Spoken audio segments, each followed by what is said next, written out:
행한 거짓이 없나니 악을 미워하고 선에 속하라. 형제를 사랑하며 서로 우애하고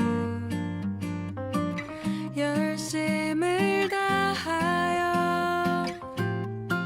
주를 섬기라.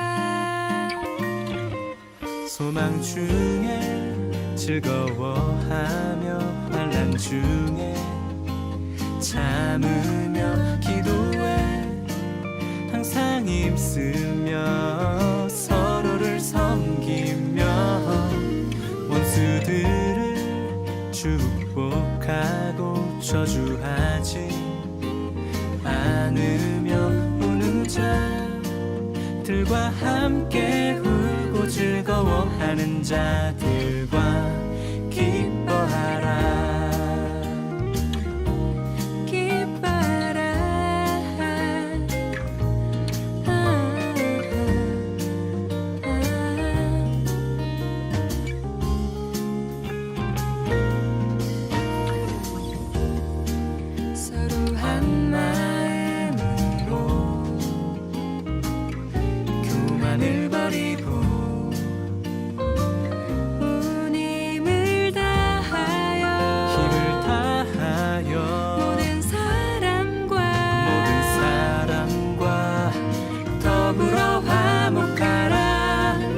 소망 중에 즐거워하며 환난 중에 참으며 기도해 항상 힘쓰며 서로를 섬기며 원수들을 축복하고 저주하지 않으며 우는 자들과 함께 울고 즐거워하는 자들과 기뻐하라.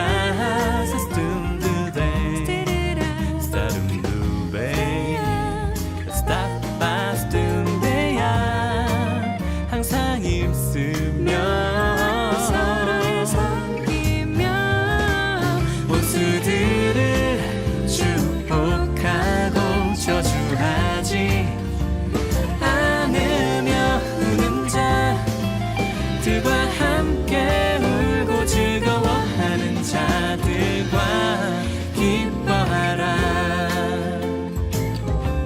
기뻐하라.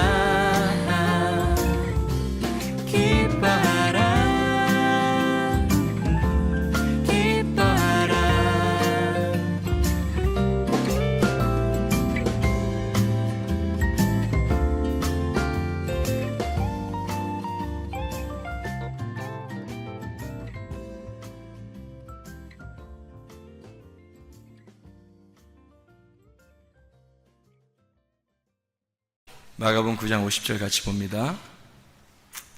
소금은 좋은 것이로되 만일 소금이 그 맛을 잃으면 무엇으로 이를 짜게 하리요. 너희 속에 소금을 두고 서로 화목하라 하시니라. 아멘. 이 소금이라고 하는 게 뭘까? 이 소금이라고 하는 게 소금을 두고 서로 화목하라 했으니까 소금 두고 화목해야 되겠죠. 소금 뿌리면 안 되고 사람한테 소금 뿌리면 우리나라에서는 좀 안 좋은 의미가 되는데 소금을 뿌리면 안 되고 그 골로새 4장 6절의 말씀에서도 이런 말씀이 있어요. 너희 말을 항상 은혜 가운데서 소금으로 맛을 냄과 같이 하라. 그리하면 각 사람에게 마땅히 대답할 것을 알리라. 이렇게 나와 있어요. 너희 말을 항상 은혜 가운데서 소금으로 맛을 냄과 같이 하라. 그러니까 말하고 소금하고 좀 같이 나오는 걸 볼 수가 있죠. 말하고 소금하고 같이. 그러니까 여기서 소금을 두고 서로 화목하라 그렇게 말하는 걸 봐서 복음, 그러니까 말은 말인데 기쁜 소식, 그러니까 기쁜 소식 되시는 예수님, 그러니까 소금이라고 하는 게 소금은 그러니까 억지로 뭐 이렇게 어색하게 하라는 게 아니에요. 어색하게 소금 뭐 갖다가 서로 화목하라, 그렇게 어색한다는 게 아니고 자연스러운 겁니다. 왜 그 자연스러운 거냐면 성경에 보면 제사가 나오거든요.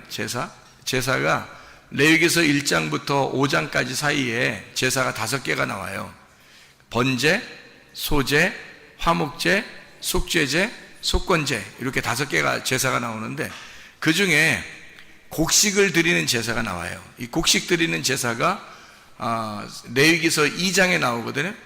그 레위기서 2장에 보면 곡식 드리는 제사에는 꼭 소금을 쳐라 그렇게 말해요. 그러니까 곡식이 들어가니까 소금이 들어가야 된다? 이건 자연스러운 거라는 거죠. 왜냐면 그냥 곡식만 이렇게 하나님께 드리는 게 아니라 소금을 꼭 이렇게 쳐서 함께 드려야 된다. 그건 자연스러운 일이었다는 거죠. 예를 들자면 우리가 빵을 만들어요. 빵을 만들 때 소금을 넣는다는 것은 자연스러운 일이거든요. 소금을 넣어야지 이게 간이 배기지, 간이 없으면 안 되잖아요. 그래서 소금을 맛을 내는 거거든요. 그러니까 맛을 낼 때 사용하는 거예요. 그래서 곡식을 제사 드릴 때는 소금이 꼭 들어가야 된다. 레위기서 2장 13절 말씀에 나와 있는 말씀입니다. 자, 그래서 우리가 이게 왜 자연스러움이라고 이야기하냐면, 이거를 왜 자연스러움이라고 얘기를 하냐면요, 이 복음이라고 하는 게 이 소금이라고 하는 거 있잖아요. 이게 말씀인데 그냥 말씀이 아니고 이게 올바른 말씀, 그러니까 그냥 말씀이 아니라 바른 말씀, 바른 교훈, 바른 말씀, 이것을 표현할 때 소금이라고 이렇게 얘기할 수가 있다는 거죠. 그러니까 그냥 말씀이 아니라 소금을 두고 서로 화목하라는 말은 그냥 아무렇게나 말하면 서로 뭐 화목한다 그런 말이 아니라 복음이라고 하는 좋은 말씀, 바른 말씀을 갖다가 서로 증거해서 그 바른 말씀으로 한 마음이 들 때만 그때 서로 화목하게 될 수 있으니까, 하나님 안에서 화목한 것을 얘기하는 거니까 소금을 두고 화목하라, 그렇게 이야기를 하는 거죠. 그래서 소금이라고 하는 게 자연스러움이다. 왜? 하나님께 제사를 드릴 때는 곡식을 드릴 때는 꼭 소금을 쳐야 된다라는 것을 이야기했듯이, 하나님도 소금이라는 게 자연스럽게 들어가야 된다는 것을 이야기하는 거죠. 이렇게 자연스럽게 예배를 드릴 때 소금이 들어가야 된다라고 하는 게 억지가 아니라는 거예요. 억지가 아니니까 우리는 이게 어색하고 뭐 힘들고 어렵고 그런 말씀들이 아니라는 거죠. 그러니까 말씀이, 복음의 말씀이 사실 우리에게는 훨씬 그걸 알려고 하는 사람, 간절한 마음을 가진 사람에게는 굉장히 자연스러운 말씀이라는 거죠. 그러니까 상식적으로 이게 통하는 말씀이라는 거예요. 비상식적인 게 아니죠. 하나님은 이 자연을 우리에게 다 주시고 이걸 비상식적으로 주신 게 아니라 상식적으로 주셨어요. 그래서 우리가 상식이 통하는 세상에서 살고 있다고. 우리가 이 자연을 보면 자연스러움, 그래서 자연스럽다 할 때 자연이란 말이에요. 그래서 사람이 자연스러운 거예요. 소금이 있다고 하는 건 자연스러움입니다. 하나님의 복음이라고 하는 건요, 우리 인간들이 하나님을 바라보려고 하는 사람들은 자연스러운 거예요. 근데 하나님 바라보려고 하지 않은 사람들은 그게 어색한 거예요. 억지가 되는 거죠. 근데 하나님 바라보려고 하는 사람은 자연스러움이 된다. 그 곡식으로 예배를 드린 사람이 있어요. 누굴까요? 가인입니다. 가인이 곡식으로 예배를 드렸어요. 하나님 받아줬어요? 안 받아줬어요? 안 받아줬어요. 아벨이 드린 거는 받았어요? 안 받아줬어요? 받아줬어요. 아벨이 드린 거는 받아줬고 가인이 드린 건 안 받아줬어요. 왜 안 받아줬을까? 가인이 드린 걸? 소금이 안 들어가서 그런 거예요. 소금이. 그러니까 하나님은 원래부터 이 소금이라고 하는 것을, 원래 하나님은 소금을 넣고 하나님 앞에 드리기를 원했던 거예요. 그러니까 소금이 없이 곡식을 드린 거예요. 그게 이제 우리가 어떻게 그걸 알 수 있냐? 뭘 어떻게 알아요? 레위기 2장 13절에 보면 나오는 거지. 레위기 2장 13절에 보면 그 어린 양을 드릴 때는 그 피가 같이 드려야 되고요. 곡식을 드릴 때는 소금을 같이 드려야 되는 거예요. 그게 자연스러움이라는 거예요. 하나님의 입장에서는 자연스러운 걸 받는 거예요. 그죠? 그래서 아벨은 자연스럽게 어린 양을 드릴 때 피를 드린 거고 함께 곡식을 드리는 가인에게선 자연스러운 게 뭐예요? 소금을 같이 드려야 되는 거예요. 그래야 하나님이 받아주시는 걸. 레위기상 13절에 나와 있는 얘기니까 그러니까 아는 거지. 성경에서 써놓은 거니까 아는 거죠. 뭐 사람이 얘기하는 거 아니잖아요. 우리가 그냥 추측을 하는 거 아니잖아요. 성경에 써 있으니까 그걸 아는 거란 말이에요. 그 아담이라고 하는 사람이 원래 농사 졌어요, 안 졌어요? 농사 졌어요. 근데 에덴 동산에서 농사 졌는데 농사를 져본 적이 있어요, 없어요? 성경 그 창세기 2장에 아담이 만들어지거든요. 창세기 2장에. 그리고서 2장에 아담을 왜 만들었다고 나와요? 창세기 2장 5절에 농사하게 하려고 아담을 만들었다는 거예요. 농사라는 게 아바드고 그게 아바드가 예배 드린다는 거거든요. 그러니까 예배 드리려고 아담을 만들었는 거예요. 그러면 창세기 2장에 아담이 예배 드려본 적이 있나요? 농사를 지어본 적이 있나요? 아무것도 안 맞는 거예요. 그러면 그래서 이게 아무것도 안 하고 가만히 있으니까 하나님이 하와를 만들어서 선악과를 먹으라는 거예요. 그러면은 하와를 만들어서 기껏 너를 도와줄 거야 그러면서 돕는 배필을 만들어서 너를 도와줄 거야 해서 만들어 놨더니 기껏 선악과를 먹게 만들어요. 그러면 거기서 2장과 3장에서 아담이 농사를 지은 것이 있냐고요? 없어요. 농사 짓는 게 뭐였냐면 선악과 따먹는 게 농사 짓는 거였어요. 그러니까 누구를 통해서 선악과를 먹은 거예요? 하와를 통해서, 자기 아내를 통해서 선악과를 먹은 게 그에게는 농사고 그게 예배였단 말이에요. 그러니까 예배를 드렸는데 그게 뭘 먹었다고요? 선악과를 먹었다고요. 그러니까 예배를 드리는데 뭘 먹어야 되냐면 생명나무를 먹어야 되는 거거든요. 생명나무를 먹어야 되는데 예배가 잘못된 거란 말이죠. 그러니까 아담과 하와가 예배가 잘못된 거예요. 선악과 먹은 거니까. 생명나무를 먹어야 되는데 선악과를 먹어버렸잖아요. 그러니까 잘못된 거라고. 근데 하나님은 그 잘못된 아담과 하와를 위해서 주님이 오셔가지고 그 대신 그 쓴물을 빨아들이고 자기가 죽으시고 그리고 그들에게 단물로 주시려고 구원을 주시려고 하는 하나님의 계획이니까 그들을 용납한 거예요. 받아들인 거라는 거죠. 예배는 실패한 거예요. 아담과 하와가 창세기 3장에 예배가 실패한 거예요. 그들에게 농사지라고 만들어놨더니 그들이 농사진 것도 없어요. 예배 드려본 적이 없어요. 기껏 한 게 다 선악과 먹은 거예요. 하와를 만들어줘 도와주라 했더니 선악과 먹자 한 거예요. 그러니까 아무것도 한 게 없고 우리가 성경을 보니까 선악과 먹은 것밖에 농사진 게 없더라는 거예요. 그럼 어떻게 선악과를 먹게 됐어요? 누구 때문에? 하와 때문에. 그러면 하와가 먹었을 때 하나님이 하와한테 나타났어요? 아니면 아담이 먹었을 때 나타났어요? 아담이 먹었을 때 나타나요. 그럼 처음부터 하와가 먹을 때부터 막아놓으면 되잖아요, 하나님이. 근데 안 막는단 말이에요. 그냥 하와가 먹고 자기가 그리고 아담에게 먹게 하니까 그때 하나님이 나타나신단 말이죠. 어떻다는 거예요? 뭐 했다는 거예요? 어떻게 한 거예요? 선악과를 먹은 게 예배라고 그랬어요. 선악과를 먹은 게. 왜냐면 아담과 하와는 선악과를 먹어본 적이 없어요. 그 전에 먹어본 적이 없어요. 먹어본 적이 없다가 선악과를 먹으면서 드디어 자기들을 발견한 거예요. 그러니까 하나님은 그걸 원한 거죠. 그런데 그냥 먹었어요? 누가 먹여줬어요? 누가 먹으라고 했어요? 먹으라고 했어요. 하와는 누가 먹으라고 했어요? 뱀이 먹으라고 했어요. 뱀은 어떻게 보면 어디에 갑자기 어디서 나타난 거예요? 땅에서 갑자기 어디서 나타났어요, 그죠? 어디에 있던 거예요, 뱀이? 선악과를 먹으라고 선악과를 쳐다보면서 얘기해 준 뱀이에요. 그러면 선악과는 어디에 있었던 거예요? 선악과는 창세기 2장에 보면 어디에 있어요? 어디 중앙에 있다 그러잖아요. 어디 중앙? 에덴 동산 중앙에 있는 거죠. 에덴 동산 중앙에 선악과가 있었는데 그 선악과를 먹으라고 뱀이 선악과 밑에서 나타난 거예요. 그러면 뱀은 어디에 있었던 거예요? 예, 에덴 동산이라는 성전에 선악과에 같이 있었던 거죠. 뱀이. 그렇죠? 예. 그러니까 우리가 그 뱀이라고 하는 걸 너무 이렇게 악하게만 보지 말라겠어요. 뱀이 뭔가 우리에게 가르쳐 주는 게 있다 그랬어요. 그래서 뱀을 나하시라고 그래요. 가르치는 자입니다. 가르치는 자. 뱀은 슬기로우면서 가르치는 자예요. 우리에게 뱀을 통해서 우리에게 가르쳐 주려고 했던 거예요. 하와에게 하와가 몰랐으니까, 하와가 그 하나님에 대한 약속을 몰랐으니까 뱀이 와서 가르쳐 주는 거예요. 그래서 하와가 먹게 된 거고, 그가 아담에게 이제 먹게 해준 거거든요. 그러면 결국 아담이 먹게 된 건 누구 때문에 먹었냐면 하와 때문에 먹은 거예요. 하와는 뱀 때문에 먹었지만 결국 하와가 먹었을 때는 하나님이 나타나지도 않았어요.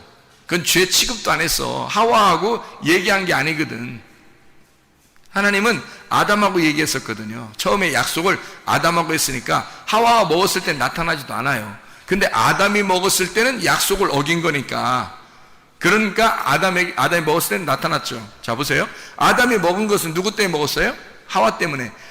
하와 때문에 먹었다고 하는 것은 지금 아담이 선악과를 먹어야 한다는 것은 성경에서 정해진 거란 말이에요.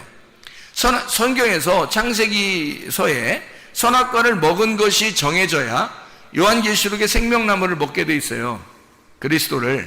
그래서 선악과를 먹는 것이 정해진 하나님의 그 순서였단 말이에요. 하나님의 계획, 질서인데 그 선악과를 먹어야 되는데 그 먹는 것이 하나님의 계획이었다면 선악과를 먹는 게 아담으로서는 최고의 일이란 말이에요. 그게 최고의 노동이고 그게 최고의 농사, 그것이 예배란 말이에요. 그러니까 선악과를 먹는 게 예배인데 누가 도와줘요? 하와가. 선악과를 하와가 먹도록 도와주니까 아담 입장에서는 지금 누구를 통해서 먹은 거예요? 하와를 통해서 먹은 거니까 아담은 하와를 농사진 거죠. 아담은 하와를 농사지어서 결국 선악과를 먹어 예배가 실패가 된 겁니다. 자, 이 말은 무슨 말이냐면요, 거기에 이 선악과를 먹으면 생명나무를 나중에 먹게 돼요. 그래서 그 생명나무를 먹게 됨으로써 선악과를 먹었음을 나중에 결론적으로 알려주는 내용이 성경이에요. 근데 이 선악과를 먹었을 때는 실패가 돼야지 이게 성공이 돼버리면 생명나무가 필요 없단 말이에요. 그러니까 이 선악과를 먹은 것이 예배 실패라고요. 노동의 실패, 농사의 실패라고 선악과 먹은 게. 그러니까 아담과 하와는 실패한 겁니다. 그래서 창세기 3장을 통해서 실패하고 하나님은 생명나무를 준비해 놓는 겁니다. 그렇죠? 그러니까 이 아담은 하와를 통해서 하와를 갈아서 선악과를 먹는 예배를 드린 거고, 가인이라고 하는 사람은 누구를 통해서 예배를 드린 것일까? 누구를 통해서? 가인이란 사람이 그냥 곡식을 하나님 앞에 드렸더니 안 받는 거예요. 하나님에 안 받아요. 그러면 곡식에 뭐가 들어가야 된다는 거예요? 곡식에 뭐가 들어가야 된다고요? 소금이 들어가야 된다고. 어린 양에는 뭐가 있으니까 하나님 받는 거예요? 피가 있으니까 받는 거예요. 피와 기름이. 그러니까 어린 양에는 피와 기름이 있으니까 받은 거고, 곡식 안에는 소금이 있어야 받는 거예요. 그러니까 이 곡식에 소금이 없으니까 이 가인이라고 하는 사람이 지금 원래 이 소금이라고 하는 걸 드리려면 누구를 지금 농사해야 되냐면, 가인의 입장에서는 아벨을 농사해서 하나님 앞에 예배를 드려야 된단 말이에요. 아벨을 농사해서 하나님께 예배를 드릴 때 하나님이 그 예배를 받으시는 거거든요. 그래서 하나님이 만나는 장면이 아벨을 죽이고 하나님이 만나셔요. 가인을. 그러니까 가인이 그냥 농사 짓고 하나님 앞에 드렸을 때는 하나님이 만나질 않아요. 근데 가인이 아벨을 죽이고 나니까 하나님께서 나타나십니다. 자, 아벨을 죽이니까 하나님이 나타났어요. 자, 왜 나타난 거죠? 왜 나타났어요? 어떻게 해서 나타났다고 거기 나와요? 누구의 핏소리가 들린다? 아벨의 핏소리가 들린다. 어디에서? 땅 속에서. 땅 속에 피가 들어갔다는 거예요. 너는 지금 땅에 농사를 지었잖아요. 농사를 지어가지고 하나님 앞에 이걸 드렸는데 하나님이 이건 안 받는단 말이에요. 근데 아벨을 죽이고 나니까 아벨의 피가 땅 속에 들어가 있다는 거죠. 그래서 땅 속에 들어있는 아벨의 피를 하나님의 소리를 듣고 하나님이 나타나서 가인을 부르시는 거예요. 그러면 땅이라고 하는 건 뭐가 있을 때 속죄가 일어난다? 피가 있을 때 이 땅에 속죄가 일어난다. 예수님이 십자가 못 박혀 돌아가실 때 피를 흘리셔서 어디로 떨어졌겠어요? 땅에 떨어진 거죠. 땅에 떨어져 땅을 정결케 하는 거란 말이에요. 땅이 누군데? 나니까 내 속에 예수의 피로 인하여 정결케 된다는 것을 이야기하는 거죠. 그러면 곡식에는 뭐가 들어가 있어야 된다고요? 땅은 피가 있어야 되고 어린 양에는 피가 있어야 되고 곡식에는 뭐가 들어있어야 된다고? 거기다 피 발라? 곡식에다 피 발라서 하나님 앞에 드리라는 거예요? 성경에? 아니잖아요. 곡식을 드릴 때 하나님이 제가 그랬잖아, 자연스러워진다고. 자연스러워야지 곡식을 갖다 하나님 앞에 드리면서 피를 갖다 뿌리고 드리면 좋겠냐, 하나님이. 징그럽다 그러지. 자연스러워야지. 동물에는 피가 있는 거지만 곡식에는 소금이 있어야 된단 말이에요. 그래서 하나님께 드릴 때, 곡식을 드릴 때는 자연스러운 곡식이 드릴 때 소금이 들어가야 하나님이 받는 거예요. 어린 양에 피가 있어서 그 피를 받는 것처럼 곡식에 소금이 있어야 소금을 받는 거라고요, 하나님이. 그러니까 곡식에는 상식적으로 비상식적이 아닙니다. 하나님은 자연스러운 거예요. 곡식 안에는 소금이 들어있어야 된다는 거예요. 그거를 하나님이 보시고 받아야 된다는 거죠. 그러니까 가인은 아벨을 농사져서 뭘 깨달았어야 되는 거예요. 아, 땅 속에는 피가 묻히는구나. 이게 피가 그 속에서 소리를 질러서 나오는구나. 그 복음을 소개해 주는 거구나. 그러면 그 아벨을 죽임으로써 뭘 깨달은 거예요? 복음을 깨달은 거죠. 그래서 곡식을 내가 드린 게 잘못 드렸구나. 이게 곡식 드린 게 아니라 어린 양을 들여서 피를 하나님 앞에 드리면 받았을 것이고, 내가 곡식을 차마 농사를 지어서 곡식을 드리는 거였다면 소금을 쳐서 드렸어야 되는 거구나 라는 걸 깨달은 거죠. 아벨을 죽이고 나서야 깨닫게 된 거라는 거죠.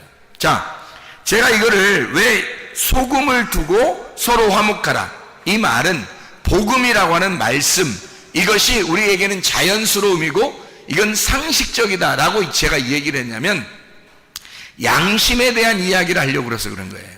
양심 있냐 이런 말 하죠. 사람들이 뭔 얘기를 하다가 보면 너 양심 있냐 그 말 하죠. 저거 양심도 없어 이런 말 하고요. 너 진짜 양심 있냐 그런 말 하잖아요. 그래서 그 양심이라고 하는 게 양심이라고 하는 거는 그냥 다 가지고 있는 거예요. 누구나 다 가질 수 있는 건데, 가질 수 있지만 실제로는 누가 가지고 있는 게 하나님께서 말하는 성경에 있는 양심일까? 그 양심을 한번 찾아보려고 그러는 거예요.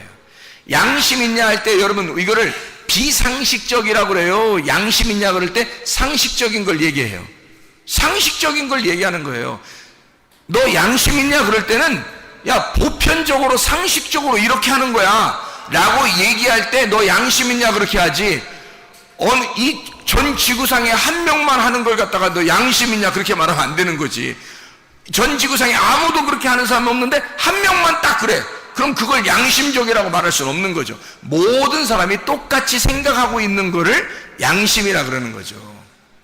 상식적이라는 얘기예요. 그 말은 자연스럽고 상식적이라는 얘기입니다. 하나님은 우리에게 비상식적인 분이 아니십니다. 무질서한 하나님이 아니십니다. 하나님은 완전히 자유하시고 자연스러우신 분이에요. 그래서 우리에게 억지로 어색하게 하나님 섬기고 어색하게 이렇게 하라고 하지 않어요. 그건 율법이에요. 그건 너희들이 스스로 만든 율법이고 거기에 너희가 갇혀 있는 거지, 그 안에서 뭘 발견해야 되냐면 양심을 발견해야 된다는 것입니다. 제가 율법 안에서 양심을 발견해서 여러분에게 내가 발견한 양심을 소개하고 싶은 거예요. 그건 상식입니다. 하나님을 만나는 사람들에게 아주 상식적인 거예요.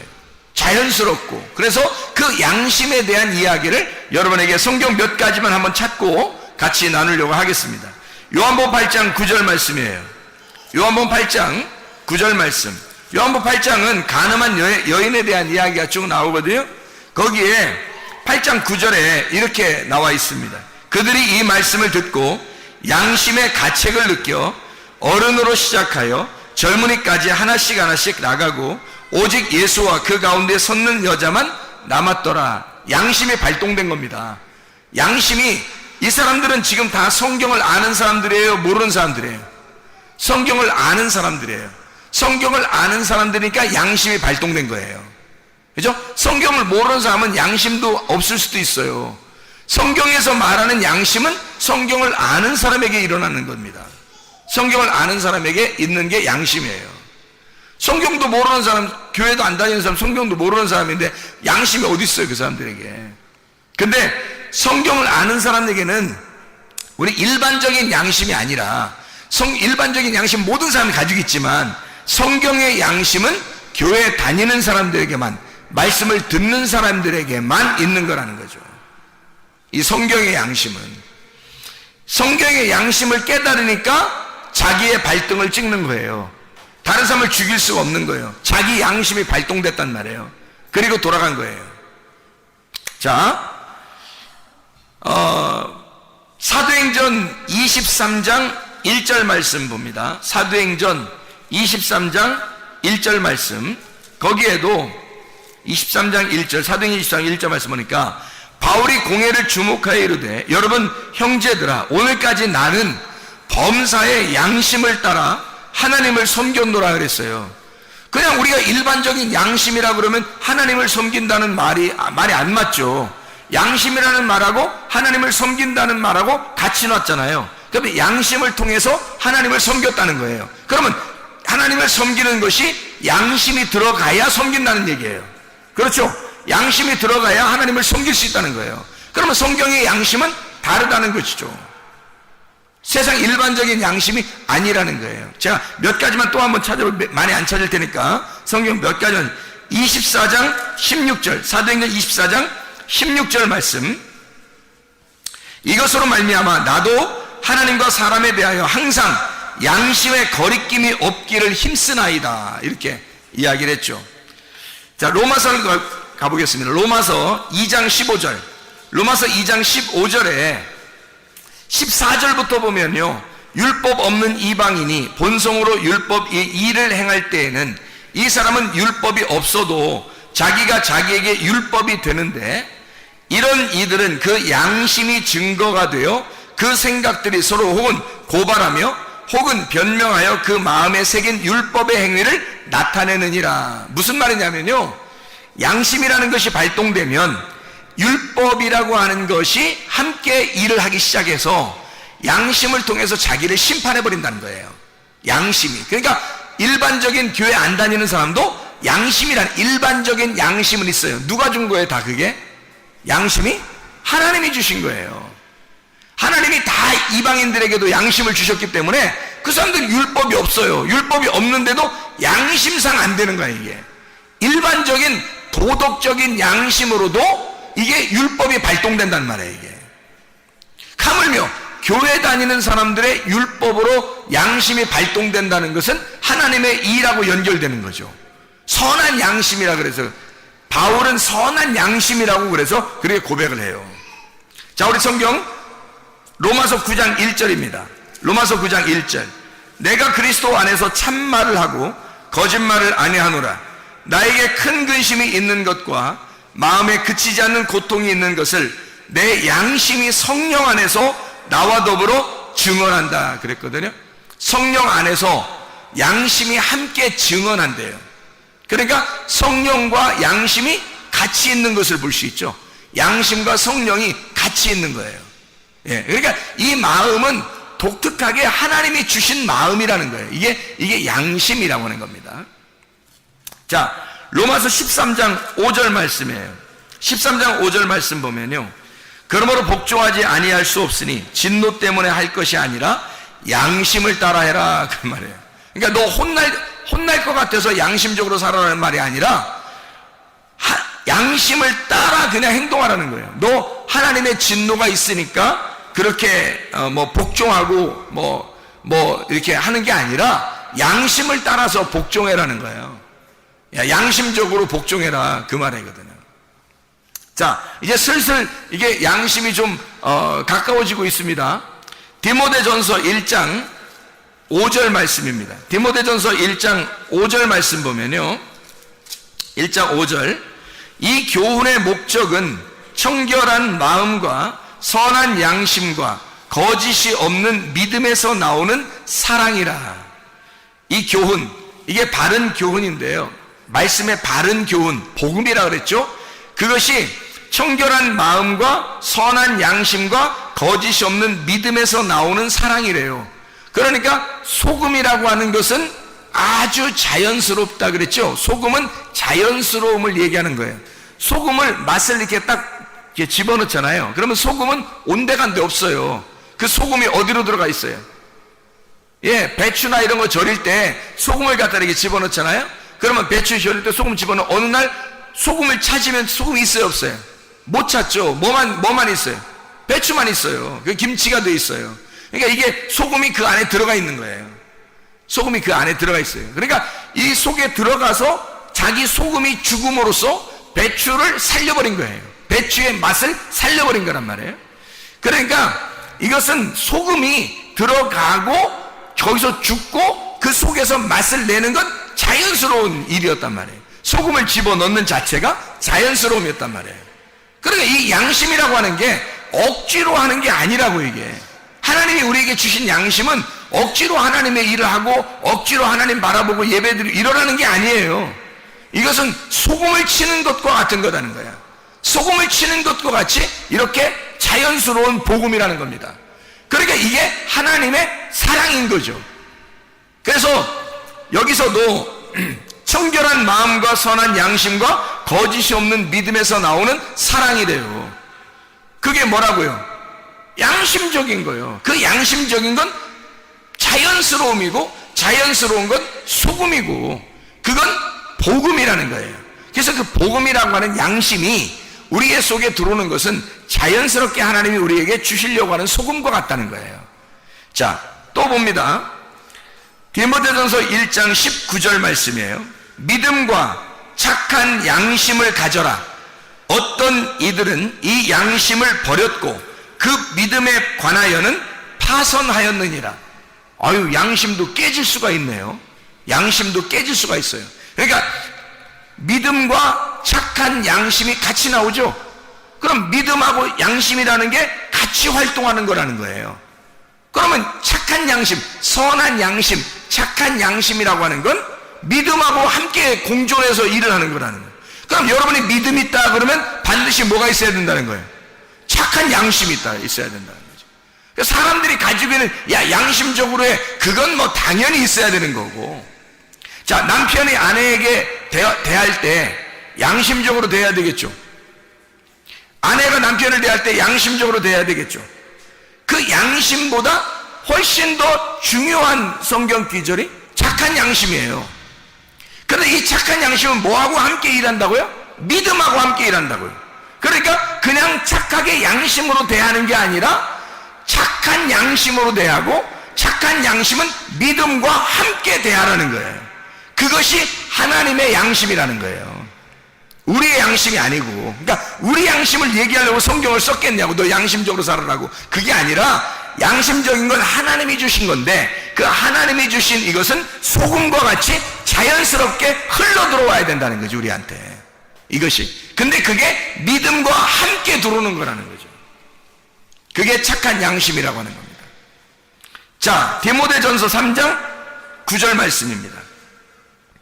깨끗한 양심에 믿음의 비밀을 가진 자라야 할지니. 감독이 그렇고 집사가 그래요. 이게 어떤 사람이냐면, 감독이나 집사는 교회에서 깨끗한 양심에 믿음의 비밀을 가지고 있어야 된다는 거예요. 그러면 깨끗한 양심과 믿음의 비밀이 함께 나오네요. 이렇게 같이 나오잖아요. 그러니까 믿음이 있다고 하면서 양심적이지 않거나. 제가 옛날에 양심적이지 못했어요. 제가 옛날에 양심적이지 못했다고. 그 내가 양심적으로 바뀌니까 이젠 알겠는 거예요. 무슨 말인가. 이게 성경이 무슨 말인가 알겠는 거예요. 양심, 믿음이 들어오니까 양심이 들어오더라는 거예요. 나한테 하나님의 양심이 내게 들어오더라는 거예요. 믿음이 들어오니까 하나님의 양심이 들어오더라는 거예요. 그래서 알게 된 거예요. 이게 저는 양심적이지 않았습니다. 일부러도 양심적이지 않게 생활하려고 한 적도 많았어요. 그러면서도 나 예수님 믿었으니까 천국은 어느 날 가겠지, 이렇게 비양심적으로 또 생각도 했어요. 그렇게 살던 사람인데 믿음을 갖게 되니까, 은혜를 받아 회개하고 믿음을 갖게 되니까 양심이 들어오더라는 거예요. 나도 모르게 착한 양심이 들어오더라는 거예요. 그러니까 이 속에서 바뀌어 있는 거예요. 뭔가 달라요. 뭔가 이상하게 달라진 거야. 내가 나를 봐도 달라진 것 같고, 주님 앞에 이렇게 교제해도 다르고요. 주님과 교제하는 게 뭘로 교제하겠어요? 말씀으로 교제하는 거죠. 달라요, 이상하게. 그러니까 믿음과 양심이 함께 있더라는 얘기입니다. 자, 우리 베드로전서 2장 9절 말씀, 베드로전서 2장 9절 말씀. 그러나 너희는 택하신 족속이요 왕같은 제사장들이요 거룩한 나라요 그의 소유된 백성이니 이는 너희를 어두운 데서 불러내어 그의 기이한 빛에 들어가게 하신 이의 아름다운 덕을 선포하게 하려 함이니라. 베드로전서 3장 16절 봅니다. 베드로전서 3장 16절. 선한 양심을 가져라. 이는 그리스도 안에 있는 너희의 선행을 욕하는 자들로 비방하는 일에 부끄러움을 당하게 하려 함이라. 선한 양심을 가지라.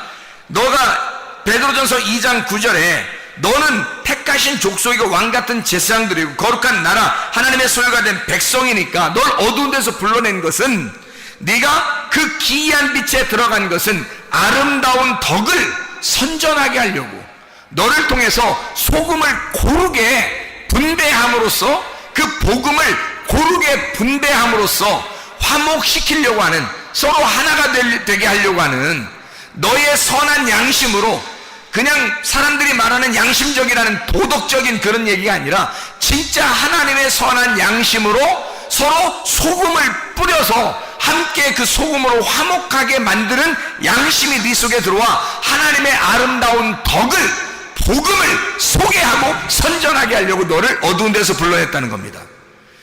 그러니까 우리는 하나님의 선한 양심이 있어야 되는 거죠, 우리 속에. 그래서 베드로전서 3장 여기에 지금 16절에 선한 양심을 가져라 그렇게 말하는 거예요. 선한 양심, 분명히 선한 양심이 있다니까요. 제가 그걸 경험했어요. 제가 그걸 경험했다고. 선한 양심이 분명히 있다고요. 그래서 선한 양심이라고 하는 것을 제가 발견했기 때문에, 그걸 선한 양심을 경험했기 때문에 제가 이거를 부인할 수가 없는 거예요. 그래서 그걸 소개하는 겁니다, 여러분에게. 선한 양심을 가지라고. 여러분도 선한 양심을 가지셔야 합니다. 그냥 착한 일 해라, 착하게 좀 살아라, 이런 정도가 아니에요. 선한 양심을 가지셔야 된다는 겁니다. 베드로전서 3장 21절, 베드로전서 3장 21절 말씀. 물은 예수 그리스도께서 부활하심으로 말미암아 이제 너희를 구원하는 편이 곧 침례라. 이는 육체의 더러운 것을 제하여버림이 아니오 하나님을 향한 선한 양심의 간구이니라 그랬어요. 침례를 받는 거 있잖아요. 침례 받는 거, 할례 받는 거. 할례 받는 거 육체를 끊어버리는 거예요. 침례, 죽는 거잖아요, 우리가. 그러면 이것을 죽는 것과 부활하는 것이 동시에 있거든요. 그러니까 여기서는 말하기를 죽는 것은 소극적이고 부활하는 것은 적극적인 거라는 거야. 자, 침례는 너를 육체의 더러운 것을 끊어버리는 것이 아니요, 뭐 하는 거다? 선한 양심을 따라가는 거다, 이렇게 말하는 거잖아요. 그러면 보세요. 너가 육체를 끊어버리려고 내가 이거 안 해야지, 이거 안 해야지, 내가 이걸 죽여야지, 내가 죽어야지, 내가 이걸 하면 안 돼, 이렇게 안 돼 하면서 이렇게 하는 것은 소극적이라는 겁니다. 그거 침례를 받는 것은 그것이 아니라는 거예요. 다시 말하면 침례가 물론 우리의 육체를 끊어버리는 죽음을 얘기하죠. 당연히 그걸 얘기하죠. 얘기하는 것인데 더 적극적으로 이 성경은 그렇게 말씀하는 겁니다. 네가 이것을 거기에 소극적으로, 부정적으로 네가 너 죽는 것만 생각하느냐? 그거는 어린아이들도 생각하는 거야. 침례를 받는다, 할례를 받는다 그러면 어린아이들도 무슨 생각하면 너가 죽는다, 육체적으로 끊어버린다, 요거 정도는 다 생각할 수 있다는 거야, 이건. 근데 더 하나님의 측면에서 선한 양심 안에서 생각할 때는, 선한 양심은 우리에게 뭐라고 고백하냐면 진짜 복음을 따라와라. 진짜 복음은 선한 양심인데 그 선한 양심을 네가 따라와야 된다는 것을 말하는 것입니다. 너가 죽는 것 정도는 아무것도 아니야. 그거는 그게 아니야. 침례는 그걸 얘기하려고 했던 게 아니야. 결국 너의 죽음이 너를 살리는 데 있었던 거고, 네가 그렇게 육체를 끊어버리는 죄를 그만둬야지 하는 그거 정도가 아니라는 거예요. 그 정도가 아니라 하나님이 우리에게 원하시는 것은 너는 선한 양심을 따라라, 그 말이거든요. 침례라고 하는, 적어도 주님이 말하는 침례라고 하는 것은 네가 너를 죽이고 내가 죄를 그만둬야지, 내가 이런 죄를 그만둬야지 라고 하는 그 정도가 아니라는 거예요. 그게 아니라 하나님의 선한 양심을 따라가는 것이다. 하나님의 선한 양심을 따라가는 것이다. 그러니 이 선한 양심이 얼마나 우리에게 중요한 거냐고요. 그래서 우리는 믿음이라고 하는 게요, 그냥 여기 지금 소금과 믿음, 복음과 믿음, 여기 지금 선한 양심과 믿음 다 같이 나오잖아요. 이게 무슨 말이냐면, 믿음이 생기면 선한 양심이 들어오는 거예요. 그러면 우리 속에서 우리도 모르는 사이에 내가 맛깔난다고요. 이상하게 자기 자신이 맛깔나니까 자부심이 생기는 거예요. 자존감. 나는 자존감이 그렇게 많이 있었던 사람이 아니에요.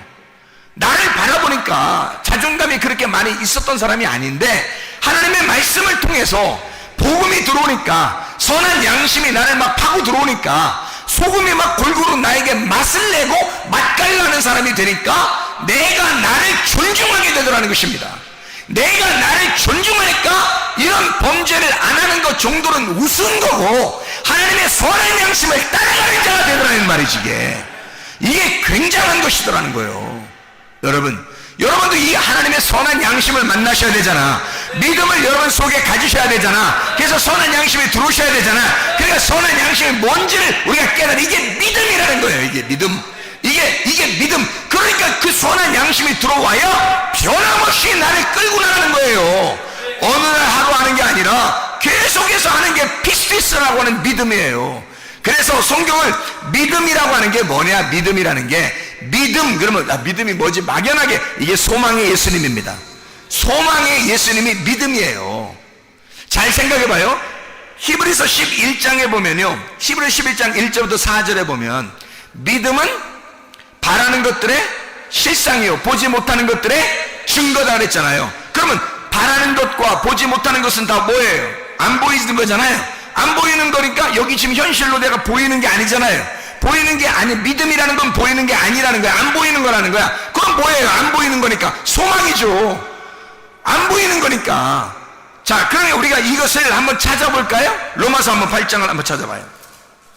로마서 8장 세 가지만 한번 찾아봅시다. 로마서 8장 24절 말씀입니다. 자, 잘 들어봐요. 로마서 8장 24절. 우리가 소망으로 구원을 얻었음에 보이는 소망이 아니니 보는 것을 누가 바라리요? 생각해 보세요. 뭘로 구원받다고? 우리가 소망으로 구원받다고. 여러분, 소망이 없으면 믿음 없는 거예요. 믿음으로 우리는 구원받아야 되잖아요. 그렇죠? 믿음으로 구원받잖아. 우리가 너희가 그 은혜를 인하여 믿음으로 말미암아 구원 얻었나니, 에베소 2장 8, 9절의 말씀이죠. 그런데 여기는 지금 소망으로 구원 얻는다는 거잖아요. 보이는 것이 아니라 바라는 것을 보는 것을 누가 바라려고 그러잖아요. 안 보이니까 바라는 거예요. 안 보이니까 바라는 그것이 믿음이고, 그 믿음, 소망이라고 하는 믿음이라는 소망이 나를 구원했다는 거잖아요. 자, 생각해 보세요. 로마서 12장 12절. 로마서 12장 12절. 소망 중에 즐거워하며 환난 중에 참으며 기도에 항상 힘쓰며. 소망 바꿔서 믿음. 바라는 보이지 않는 것들, 그 믿음이라는 보이지 않는 거, 이 소망이란 말이에요. 로마서 15장 4절 말씀. 무엇이든지 전에 기록된 바는 우리의 교훈을 위하여 기록된 것이니 우리로 하여금 인내로 또는 성경의 위로로 소망을 가지게 함이니라. 아니, 우리 믿음을 가져야 천국 가잖아요. 영혼의 구원 받잖아. 베드로전서 1장 9절에 믿음으로 너희의 영혼의 구원을 받는 거잖아요. 그런데요, 여기서는